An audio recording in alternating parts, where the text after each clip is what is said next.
So good morning everyone. Today let us discuss accessing form data. So we are discussing about DHTML. What we have discussed till now?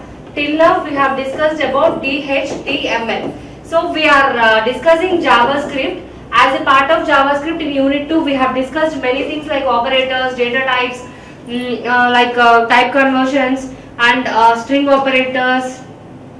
So these and all we have discussed. Variables, all this we have discussed in Unit 2. We are discussing Unit 2. Unit 2 is JavaScript. As a part of JavaScript, till now we have discussed so many things. And last topic of Unit 2 is DHTML. And DHTML is nothing but dynamic HTML. This DHTML also we have discussed in the previous class. Now we are going to discuss about accessing form data as a continuation for DHTML. So we have number of ways to access the data.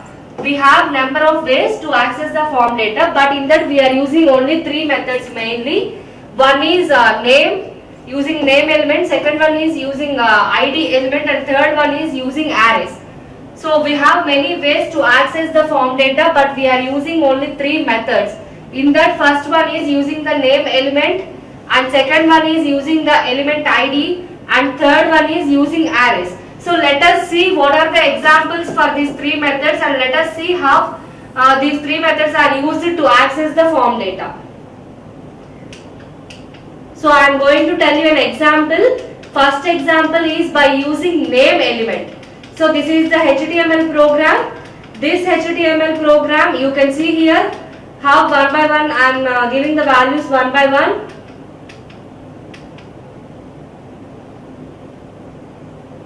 So this. So see this program. We are using scripting language as JavaScript. We know all the opening tags and closing tags. We know. See here, center. Why we are using the word center here? Because to get our text to center of the window. The text tag is the center tag is used to get the text or anything image to the center of our window. So at the same time, what is the important point here? We are using functions in JavaScript. We know the function name here is addition. What I wanted to do, I want to take two values T1 and T2, add them and put in the sum. So what I want, value 1 is T1, that is 10. Value 2 is T2, that is 20. I want to add these two and put the addition in sum, that is 33, T3.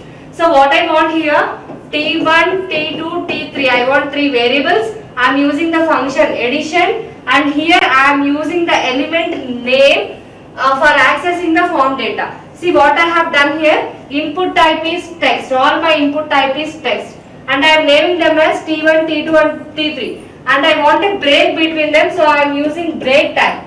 And I want to perform addition. For that I am creating a button. Name of that button, on click it should perform addition. Name of that is add. So you people should understand carefully. Input type is button, so that I am creating a button. Name of that button is add. What it should perform, on click it should perform addition. So what I am doing here, with the help of a name element, I am creating the HTML program. I am using the center tag here to get my text to the center. I am using the function called addition. I have taken three variables T1, T2 and T3. What I want, T1 plus T2 should be stored in T3. So that's what you can see here. T3 is nothing but integer T1 and integer T2. So this is the HTML program. This HTML program is to add two numbers and store in the variable T3. So we have created a button called as add. It should perform addition. So all this you know. So we will see the next one, using ID. Same program using ID. So what are the three methods we have? Using the name element, using the ID element and using the array element. So now what is the first one? Using the name we have already seen. Now this program is using ID. So what difference you will find here? Document dot get element by ID. Only this statement will be the difference. Value 1, value 2 and sum. Input type everything is text, and T1, T2, T3 break between them. Creating a button, that value is add, on click it should perform addition. This center tag, all these tags common. These tags also common. Function addition, everything common. So creating T1, creating T2, storing the values of T1 and T2 in T3, performing the function addition by using add button, everything is same. But what is the difference here? T3 equal to T1 plus T2. This is same. But what is the only difference in this program? Document dot get element by ID. Only this statement is different because we are using the element ID. If we are using the element name, if we are using the element name, previous program is the example if we use element name. But whenever we are using element ID, document dot get element ID is this example for this. Why we are using parseInt? To convert string into integer. So to convert string into integer we are using parseInt. So same program but we are using ID.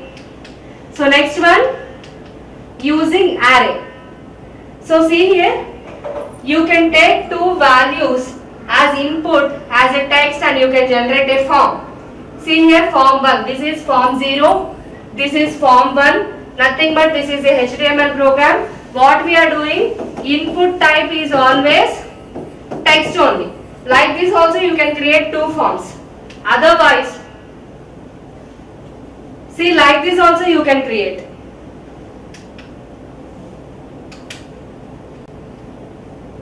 So see here, at runtime you can give one element here. We will have element 0, element 1, element 2, element 3. All these are nothing but HTML programs. In this we are creating forms. These forms also we can create any number of forms in one program. We can give input type as text. Otherwise at the runtime also we can provide value. That we will see here. See 2 also you can give. Either you can create a form like this by giving input type equal to text, or either you can create a form like this by giving the empty elements, element 0 and element 1 as empty here, and you can provide the values at runtime. See element 0, element 1. So you can see here. So if you can create a HTML program like this. In one HTML program you can create any number of forms. Inside the forms also you can give input as text. You can give input as text and you can declare the elements. But in some cases you also can do, you can declare like this arrays and then you can insert the elements into arrays. So this is the using arrays. See 100 I have given. First form 0 I have created, element 0 is 100 that I have given. So next element 1 is 200. So value of that is 200. Next 300. So this is what will happen actually. You can create HTML program, you can create forms, you can access the data from forms also. You can create any number of forms in one program. You can declare the elements also starting from 0. You can implement the concepts of arrays also. You can give by name, you can give by ID, or you can give by array also. If you want to give the array elements now, you can give, as I have said in previous examples. But if you want to declare the array elements at the runtime, then also you can do a program like this, and you can at one time you can give 100 element 0, 200 element 1, 300 and 400 and so on as the elements. So this is by, so the final program by using arrays. This program shows you the final HTML program. So this is the final HTML program using arrays. So till now what we have seen, accessing the form data by name, we have seen an example. Accessing the form data by ID, we have seen the example also. We can access the form data by array also. For that, this is the example. So see here, HTML head, all the opening tags and closing tags, you know. Why we are using center? To get our text to the center of the window. So scripting language is JavaScript. We are using the function called addition. And what you want? Input type is text. You are generating T1 and T2. Again you are storing the summing value of T1 and T2 in sum as T3. We are using break tags also. So I want T1 10, T2 20. I want to add these two and store that sum in T3. So now what I also doing, I am creating a button. Name of that button is add. On clicking the add button, I want to perform addition. But what is the difference here? See, document dot forms elements dot value. This is the difference. Document dot form 0 dot element 2 value. So what is the sum? This is sum. Sum is nothing but 30 equal to 10 plus 20. Nothing but T3 equal to T1 plus T2. So sum equal to value 1 plus value 2. So sum equal to value 1 plus value 2, 30 equal to 10 plus 20, T3 equal to T1 plus T2. All these things are nothing but document dot form 0 dot element 2 dot value equal to parse into document dot form 0 element 0 value plus document dot form 0 element 1 value. So where we got these statements? So from where we got these statements? You want to see the previous example, then you can understand from where we got this.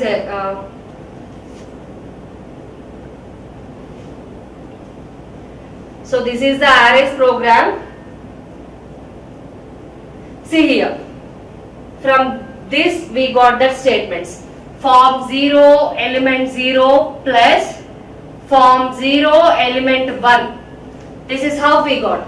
Here we have form 0 and form 1. Here we have element 0 and element 1. When we are writing the HTML programs, form 0 dot value of element 0, all these things we got from this only. So from this we got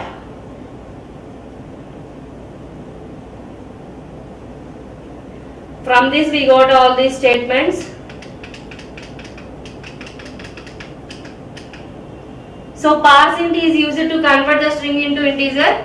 But this form 0 element 2 equal to form 0 element 0 plus form 0 element 1. This we got from the previous step. So this is what accessing the form data. So we have discussed about DHTML. If we discuss these 2-3 topics, we will conclude unit 2. So we have 3 different methods for accessing the forms. In that first one is by name, by ID and by array. So next is validations. I have already told you JavaScript is for validation. JavaScript is for validation. I think you people remember in the first class I have told you about MVC architecture, front end, back end, middleware, all these things. Whenever we started reading web technologies, we know what is front end, what is back end, what is middleware. We know what is MVC architecture. Then we have discussed JavaScript is for validations. Now we need to discuss about validation. What is basic validation? To check whether to check about the fields, to check about the loops, to check about the details of the user, all these will come under validation. The data entered by user should be checked whether it is correct or not. I have opened the Facebook and I have given the login details. I have opened the Gmail, I have given the user details. I have opened some bank portal and I have given my bank details. So all these things given by user is to be validated whether they are correct or not. So every field, every data entered by the user should be checked. So first we will see a program to validate text box. So see here, this is the program to validate checkbox. Since we are performing the validation, I have taken the function as validate. If I am performing add, I will take the function as addition. If I am performing add, I will take the function as addition. If I am performing validation, I will take the function as valid. So scripting language is Java, we know. We are using if loop, we know. Window.alert is for input, that also you know. See, I wanted to give you the background color yellow, so that I have given form T2 style background color is yellow. Form, I have form 1. In that I have T2 element. That in form 1 T2 element I want the background color yellow. So I have given that statement also. In form 1, T1 also I want in yellow color, so I have given that also. First I want username. So window.alert is the statement for input. Window.alert is for input. First what I am asking the username. Second what I am asking the password. So I want a window like this. In this window I want username, one text box, password, another text box. So till now what I have done, I am performing validation, so I have taken function validate. I am using JavaScript, so I am performing I am performing if loop for validation. First of all what I need, background color I want as yellow, so I have given that. First of all I want username and password. If user enter this username and password, I can check, so that I have taken that. So till now what we have done, function we created, username and password we have taken. So see, if somebody enter wrong username, then we want to display wrong username. For that we are using window.alert. Background color is always yellow only. If somebody enter wrong username and wrong password, that also should be displayed. For that I am using window.alert. Window.alert is for logging input only. So you all know this from previous class. Now username should be VLITS. If somebody give VLITS, that is correct username. Somebody give correct password also, you can successfully log in. After successfully login, we should display the message login successful. For displaying any message, we are using window.alert only. So what I have done, first I have created a function validate. Rest of the code you already know. Background color I have given to yellow, and I want username and password. So somebody give wrong username and wrong password, then I wanted to display wrong username, wrong password. For that I am using window.alert. And if somebody given the right username and right password, login should be successful. For that I have given login successful also. See here, forms I have created. I am creating text boxes. Then I have created a button. Value of that button is login. What it should do? On clicking the login button, I have created. On clicking this, it should validate the username and password. So button also I have created. So see here, my username is VLITS. Password also some VLITS only. If somebody give VLITS, it should print login successful. If somebody given other than VLITS, it will print wrong username, wrong password. So I am validating so this program is to validate text box. So what text boxes I have created? Username and password. If somebody give correct username and password, then it will display login successful. If somebody give username and password other than VLITS, it will display wrong username and wrong password. I have created a button. That button is for logging in. Once you click the login button, it will validate username and password. So I wanted to test text box. Text box is one thing I have in JavaScript. Now I wanted to perform the validation for text box. What can be the input for text box? Username and password. So what we have done till now, we have created two text boxes, one for username, one for password. Username and password is VLITS. If somebody give this correct VLITS and press the login button, it will validate and it will tell login successful. If somebody give other value other than VLITS and click the login button, it will tell wrong password and wrong username. So next program is to validate checkbox. So see here, same program what we will do, we will create checkboxes. So we are performing validation only, all the remaining things also same, and we are using if loop only. See what is the checkbox I want? Please accept terms and conditions. That checkbox I want. So I have created the checkboxes. I accept terms and conditions. One checkbox I have created in form 1. So we want to create a button verify. So I want to create a button. That button name is verify. On clicking the verify button, we should perform validate. So what I am doing now? I am generating a checkbox. If user use the checkbox and validation is done, then true will be the answer. If not, false will be the answer. So see here, my function is validate. All the HTML program is same. I want a checkbox in form 1. That checkbox should have I accept terms and conditions. This is the checkbox. Here what matter I have? I accept terms and conditions. So if I check this checkbox, then verify button will be there. After clicking verify button, validation will be done and we will get the true. If I did not check this checkbox, then I will get false. So this is the program for validating checkboxes. So if you want to validate text box, you should create text box. If you want to validate checkbox, you should create checkboxes. So I have created one checkbox. That checkbox will contain I accept terms and conditions. What I am doing here, same validate function, same HTML program. I am creating the button also. This button is verify. On clicking the verify button, validation should be done.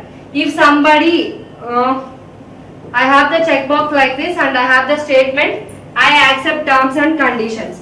If somebody check that, I will get true. If somebody uncheck my checkbox, I will get false. So next one is to validate radio buttons. So if you want to validate radio buttons, you should obviously create radio buttons. So what I want, window.alert is for displaying the message, that is please select gender. I am creating HTML program, my function is validate. Here I am going to create a form. In this form I am going to have two radio buttons. One radio button is male and the radio button is female.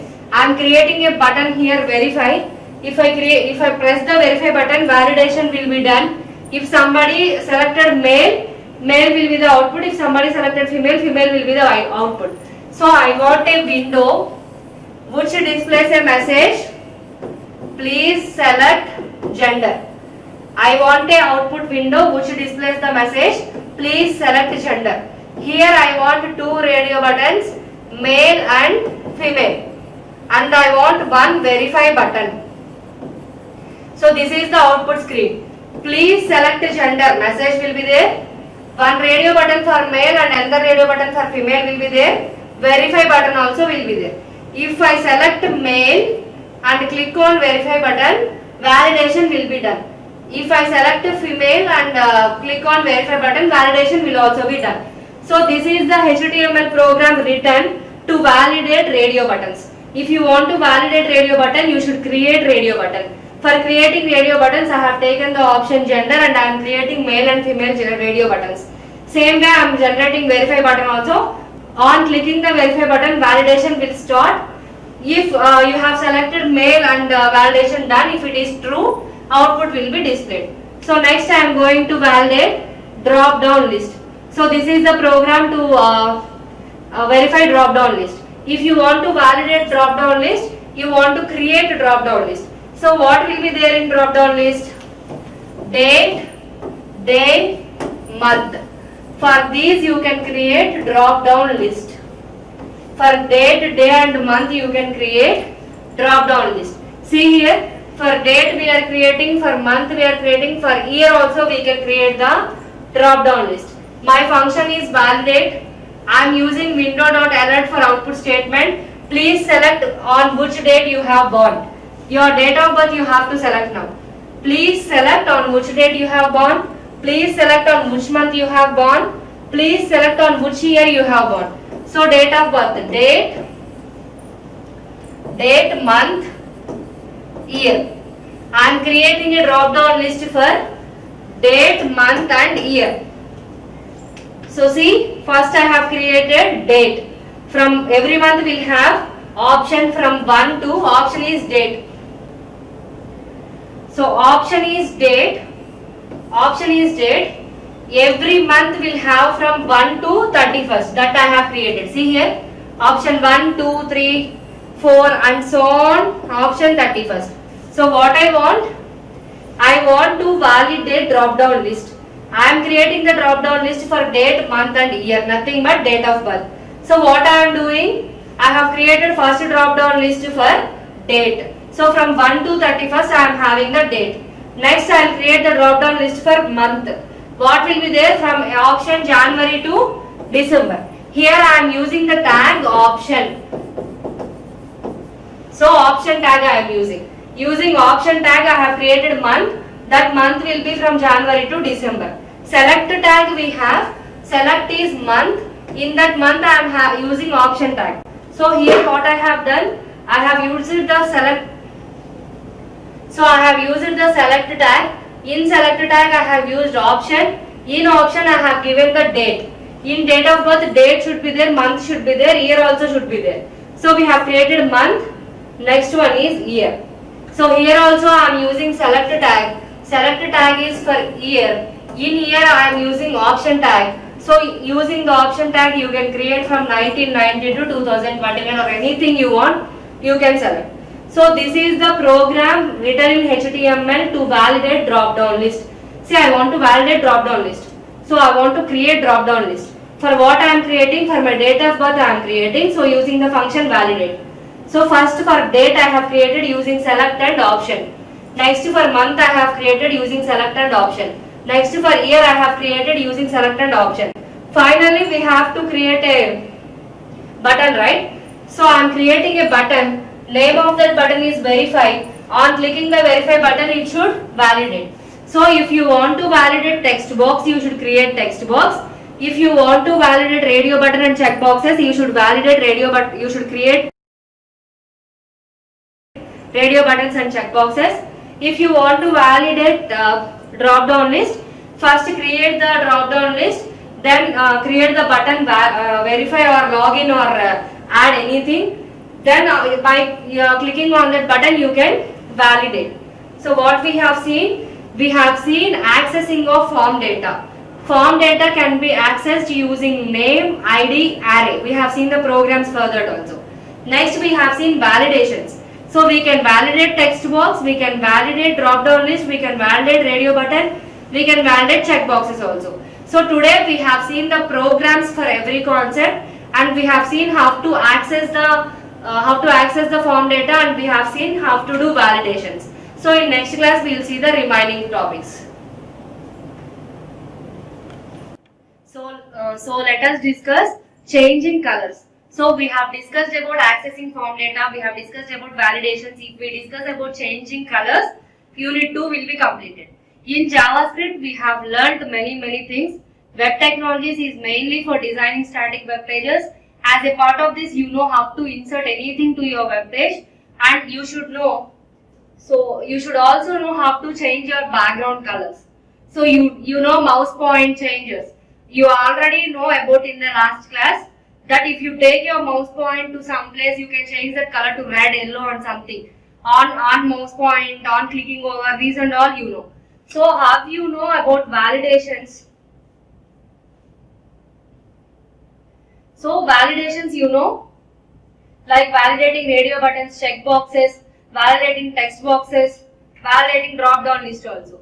So next one is changing background colors or changing any color. So see whenever you take your mouse point here, you want that to be in blue color. So you already know this, but I am again telling, since we have the topic like changing colors, how you can change color. See, first one, whenever you type something in your text box, for example blue, background color should be blue. See here you can differentiate. This is some other blue, this is somewhat different blue. Why I am telling like this? You have the output window like this and you have typed the background color blue. Since you have typed blue, this background color changed to blue color. So these and all you already know, but this you should learn under the topic of changing colors. While you are designing web pages, you have to remember that welcome to HTML, that is your web page. Background color, if you have given blue, that should turn into blue. If you have given red, this blue should turn into red. See, we will see program for that. This is the program for changing colors. Very easy. So general HTML programs you know, scripting language JavaScript you know. You are changing background color, so you have taken the background in if loop, and what the data you want to display on that. Welcome to HTML. You all know that. Now what you can do, you can change the background color and foreground color. So in body you have given welcome to HTML, nothing but that message should be displayed. Now what I want, text size I should give. On changing, how the text color will change, that also I wanted to give. So on change is the word we have here. So by using this on change word, we are going to change the background colors. This you already know, this is the program for that. And see here, this is what I wanted to tell you. If you have created that program and you have given the background color and foreground color, on giving your selection, the background color will automatically change to red or something else. So by this unit 2 completed in web technologies. Okay, madam.